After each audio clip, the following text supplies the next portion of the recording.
Hi, everyone. So today I want to talk to you about a situation that occurred with me yesterday. Today is Friday, the 22nd of March, 2024. And I'll just quickly read out my acknowledgements. These are what I use at the beginning of every sort of recording or even group work that I do. I acknowledge the traditional custodians of country throughout Australia and their connections to land, sea, and community. I pay my respect to their elders past, present, and emerging. I acknowledge victim survivors from all genders, cultures, nations, and in all facets of lifestyles. I would like to pay my respect to those who have lost their lives, both adults and children, as a result of abuse and violence, and to their loved ones who are left to carry the flame. And that last acknowledgement is pretty relevant to what I want to talk about today. So yesterday, I took the day off, gave myself a self-care day, and went to a music festival. I'm not going to say which one, but I'm in Melbourne. So if you Google it, you'll probably find out. Now, the reason I'm getting on here is because this is an issue that is very important to me, as so with many people in society, particularly women and those that are taken advantage of. Now, whenever I speak to people about, society's change and things have moved forward, well, that's what I hear from people. I don't think it has. And I get this constant debate about, oh, but yes, it has. And I'm going, well, no, it hasn't changed. And, survivors and victims know this very well. Yesterday, it was made evidently clear. Yesterday was the most unsafe, the second most unsafe time I've ever had at a music festival. And I go to a lot of live bands. That's my self-care. I go on my own. Music's my thing. It centers me. It makes me feel good. And the noise just goes away. There's often crap you have to put up with. Someone drunk, some drunk guy slobbering all over you or touching you or doing something. And it's almost like there's a level that we just have to accept. Well, this went beyond that. Anyway, so I was watching a band and it was all male singers, except for this one band. And again, I'm not going to say who it is. She was brilliant. She was a singer on stage. And 10 minutes before all this crap happened, she said, I'm the only female on stage today out of all the bands at this festival, not even a guitarist, not even a drummer, no one. So she wanted to celebrate femininity and females having a voice. And she said, we may be the minority here, but get on someone's shoulders that's strong, stand up, be heard, be proud, basically saying be proud to be women and we have the right to be in that space, even though we're not the majority on stage. And you feel good hearing that. And then she was building out these lyrics and she was screaming and she was singing and she had the command of the crowd. It was wonderful to watch. Okay, so that was happening. Great. And then I heard this voice behind me. And we were not I was standing at a spot where we were a quiet distance apart, at least a meter and a half.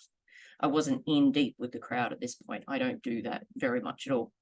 And no mosh pits for me. I'm 48, I'm beyond that. And I heard this voice. And this guy was saying, obviously to his mates, I don't know who it was, I hadn't seen him. He said, in very much detail, and he was tipsy, drunk, what he wanted to do to her. First, oh, she's hot. And then getting down to very specifics about smell and taste and all this sort of stuff. It wasn't sitting well with me. I was calm. I turned around very calmly, said, hey, could you just tone it down a little bit? And that's pretty much how I said it. We weren't near the stage. I didn't have to yell, nothing like that. Before I even finished saying that, the mate next to him, and there were three guys, the third one was just laughing the whole time. So the one that said it first was the one in the middle, person B. Person A next to him, a tirade of verbal abuse at me, questioning everything about me, questioning, calling me the C word, which I absolutely detested, even at any time. That's my trigger word. Questioning my sexuality.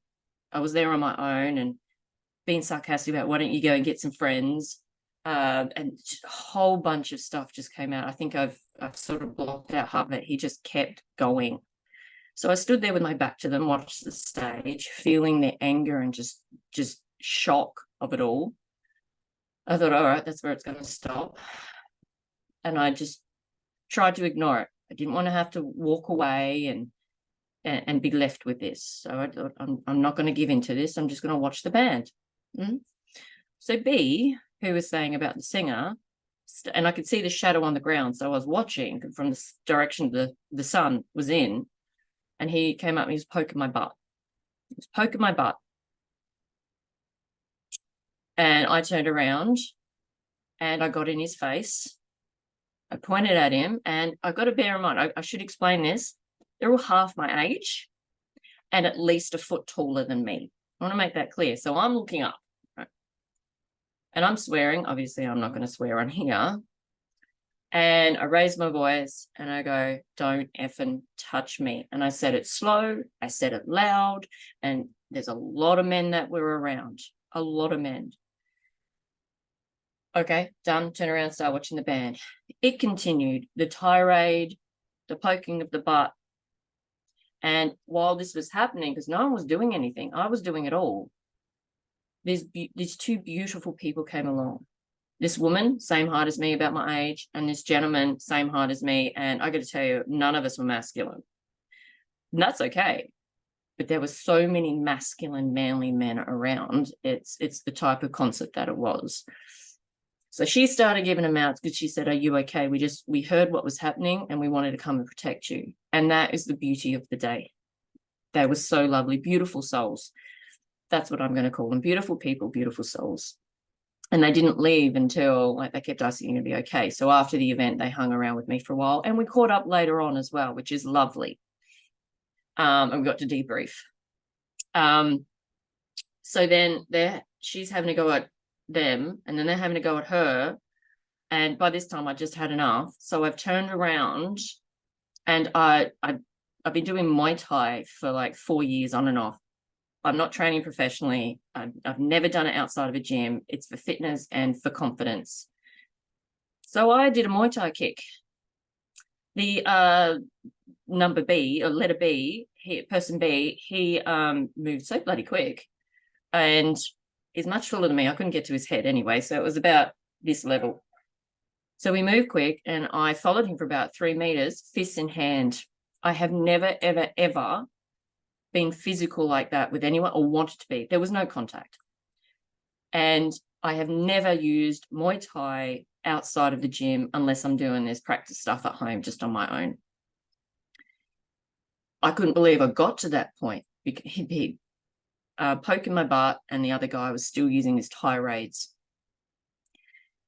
And it just kept going. This was like at least 15 minutes I don't know, I lost track of time.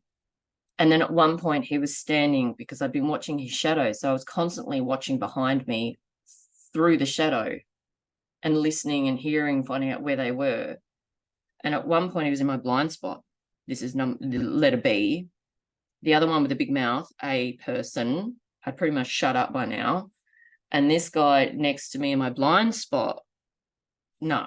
And he's still doing this whole egging me on. I put my hand on his chest and I pushed him back, and I walked with him for about 3 meters. Neither of us fell over or anything, but I pushed him back. And I turned around and said, I know Muay Thai.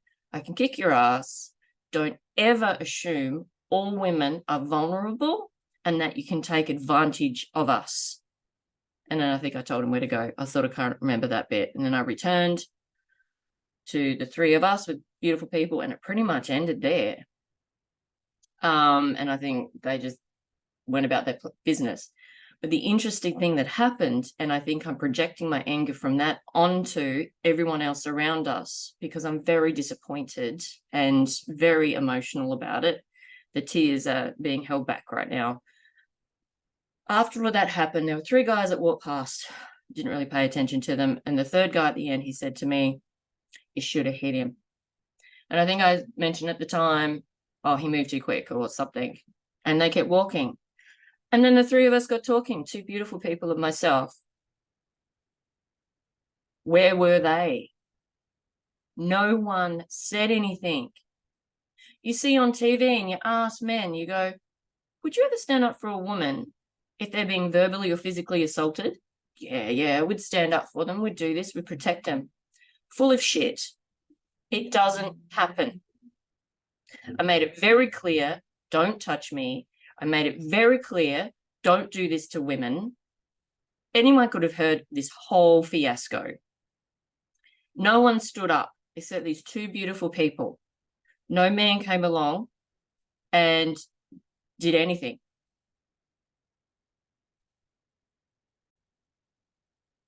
I'm sorry about that. I had an interruption, a wonderful interruption. So no one did anything. We were looking for security guards, couldn't find anyone. Basically, if those two beautiful people hadn't come over, I would have been on my own, facing this menagerie of abuse, physical, verbal confrontation on my own, when I was just standing there watching this woman just speak for all of us, feeling empowered and amazed at how she was, feminizing herself in a masculine environment while still being the balance between femininity and masculinity. And then we get treated like shit. So the point of all of this, and my most disappointed part, is that, first of all, what gives men the right to do that? Is that how they think men should be? And these are young guys. I don't want to call them boys, but legally they're men. So this is what they think they should be? No. Where are they learning this from? Society? Family? Don't they have women in their lives? And then I thought, what about the people around us? Don't they have women in their lives they would want to stand up and protect? Mothers, sisters, wives, girlfriends, daughters, nieces, aunties. Would you stand up for them? And in the past, I've heard people say to me, men say to me, oh, but you've got this. You can do it on your own. You're strong. When you don't do something, when you don't say anything, you stand there and laugh and make out it's not happening, you are enabling this behavior. I wasn't going to enable that behavior. I was going to have a voice. I didn't preempt or script what I was going to say. But when you stand back, whether it's violence in the home, whether it's violence and abuse at work, whether it's abuse in society in general to anyone, females, males, all genders, all nationalities, all walks of life, when you stand back and you don't do anything, you are enabling.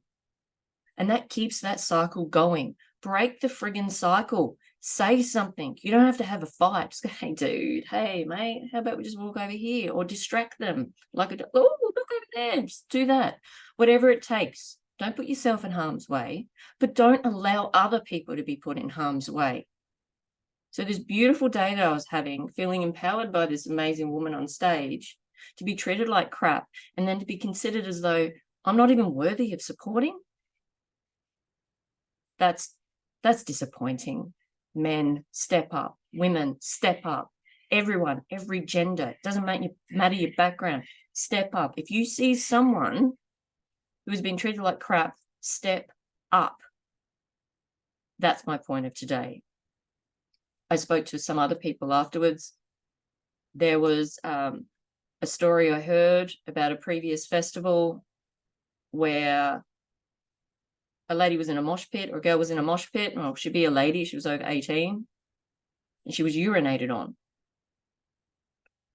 by a man who took his penis out and urinated on her. Another woman with a walking cane says she's been to festivals before and she can't go near the crowd because people purposely kick her cane out the way and don't give a shit. Any woman or anyone that's been abused, including myself, can tell you so many stories from every event we've been to. It's too much and it's upsetting. Support one another. Be there for one another. Alcohol is not an excuse for this behavior. Don't want to get involved is not an excuse to allow this behavior. If you say nothing, you smile, you ignore it, you are allowing it to continue. Stop this behavior. Stop the cycle. Play your part. And this goes out to everyone. Play your part. If you wouldn't allow it in your life, then don't allow it in someone else's life. So my message, which I think I've made pretty clear, stand up and support each other. If something's happening, speak up, do something. Yes, you can do it differently, appropriately and safely. But stand up. I cannot believe that people were not agreeing to what was happening. Oh, you should have hit him. He's a bit of a dickhead.